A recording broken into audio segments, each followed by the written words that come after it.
तो बढ़ेगा, ये आउटपुट कुछ नहीं निकालेगा, ऐसे सीधे नहीं हो सकते कोई भी। ये आदमी आज तक मतलब हरियाणा जो ना भारत के अग्रणी प्रदेशों में है, और अग्रणी प्रदेश होने का एक सबसे बड़ा कारण ये भी होता है कि यहाँ का जो राज है, राज केवल राजनेताओं से नहीं चलता, कर्मचारियों से चलता है यहाँ का शासन।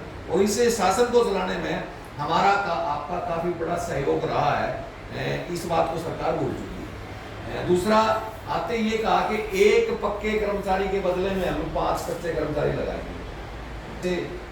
प्रदेश का कोई भला हो सकता है या कार्य योजना को अमली जमा बनाया जा सकता है, रोजगार की कोई गारंटी है?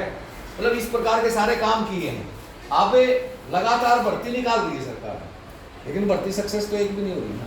किसी पे कोर्ट का स्टे है, किसी पे खुद बैन लगा देती है, किसी पे कुछ हो जाता है, किसी पे कुछ हो जाता है। पोस्टें इतनी खाली हो चुकी है हद से ज्यादा। दूसरा, विभागों को खत्म करने की जो कवायद सरकार ने शुरू कर दी है, सबसे बड़ी चीज ये है एक तय करके कि प्राइवेट सेक्टर ही सबसे बढ़िया सेक्टर हो सकता है, ये इसके अलावा कुछ नहीं हो सकता। इसलिए हम सरकारी सेक्टर को बंद कर रहे हैं। मतलब सरकारी सेक्टर में धीरे धीरे ऐसा कर दिया। चिराग योजना लेके आ गया आपके बीच में, सरकारी स्कूल में जाएगा बच्चा, फीस देनी पड़ेगी, प्राइवेट स्कूल में जाएंगे फीस का कुछ रिप्लेसमेंट मिलेगा।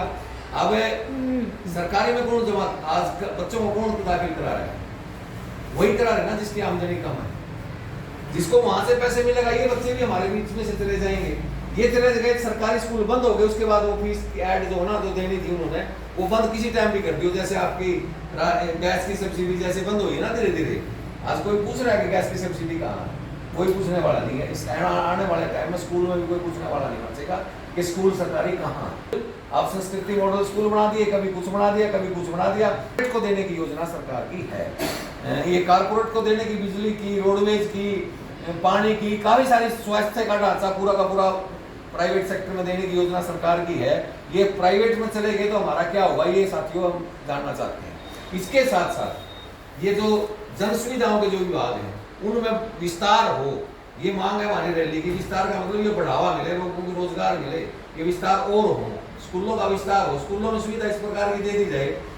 सरकार एक गारंटी दे दे कि किसी भी विषय का कोई अध्यापक जिस दिन रिटायर होगा या लंबी छुट्टी जाएगा, अगले दिन दूसरा अध्यापक आएगा। सारी सुविधाएं स्कूल में हो, गारंटी की बात है। इस स्कूल में पैर रखने की जगह नहीं मिलेगी। जितना छोटा कैंपस है ना, यहाँ गाँव, सारे गांव के बच्चे प्राइवेट की बजाय, शहर की बजाय सारे के सारे यहाँ आ जाएंगे, क्योंकि यहाँ का जो अध्यापक है वो रेगुलर होगा। रेगुलर का मतलब 58 साल तक नौकरी करेगा, उसको कहीं और जाने की जरूरत नहीं है। एक एक्सपीरियंस होल्डर है, और सबसे ज्यादा सुविधा मतलब यहाँ दी जा सकती है, सरकार नहीं चाहती। दूसरा काम, अभी आपके बीच में जो कर्मचारी काम कर रहा है,